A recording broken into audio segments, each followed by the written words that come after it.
My name is Lucas. I'm a junior at Benicia High School.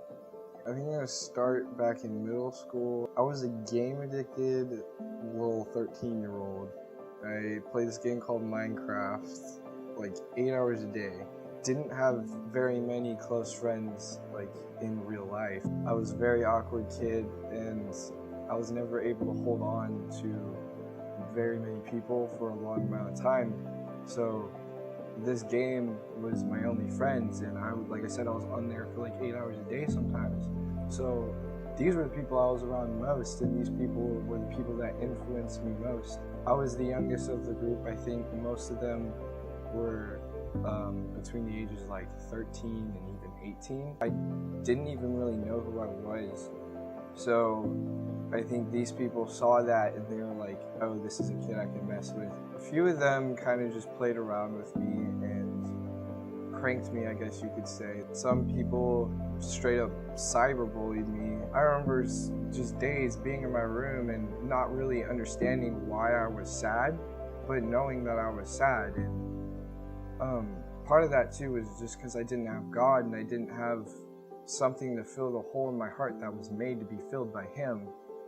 8th grade, I got more involved in band, and so I stopped kind of playing video games. I was forcing myself into this group that kind of just, I'm pretty sure they let me be there for the sake of they didn't want to be rude and be like, go away, you know. So I just kind of felt like all through middle school, like I didn't belong with these people. I've always had one friend that I've been very close with, but he's a teenage boy. He's like one of the most closed off, I guess, teenage boys that I know. And so I guess I never was able to open up to him as much as other people. That doesn't mean he's not my best friend. I love him. He's my best friend. He will always be my best friend. But high school, one of my friends hung out with this group of kids, and I started hanging out with that group, and you know, kids that age, we mess around with each other. We tell like, hey, you suck, da da da da da, stuff like that, you know. But on a more extreme level, I guess. You know, it started off like friendly, playing around, but I think it escalated into something a lot worse. I got bullied.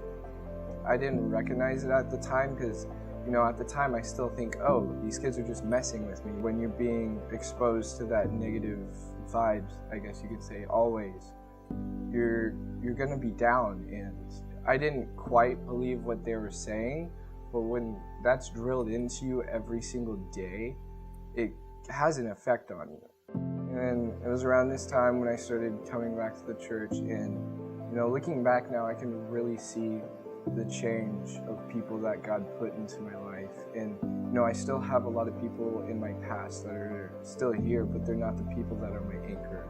They're not the people that are influencing me the most. They're people that I need to influence and that God put into my life so that I can influence them.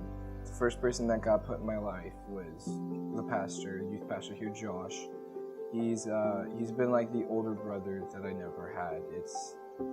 I don't have words to express the relationship I have with him. And starting with that, little by little, he just put these people into my life. My friend in small groups said something, and I was like, I've been there. I've 100% been there. And I just started, kind of went on this like 2 or 3 minute rant saying, you know, I might not have these people that come over every single day and be like, hey Lucas, let's just go somewhere. Like at 10 o'clock at night, be like, let's go somewhere. I might not have someone that can give me attention every single minute, but I don't need that anymore because I have this God that that's who He is. That's who He's supposed to be. He's supposed to be the number one person. And I don't feel that sadness anymore because that number one person that I have is literally what I was made for, you know. Every single thing that they've said has been inspiring to me and shows me who I am, and it's the best thing in the world because now I know that I have people that love me and care about me, and I couldn't ask for anything more.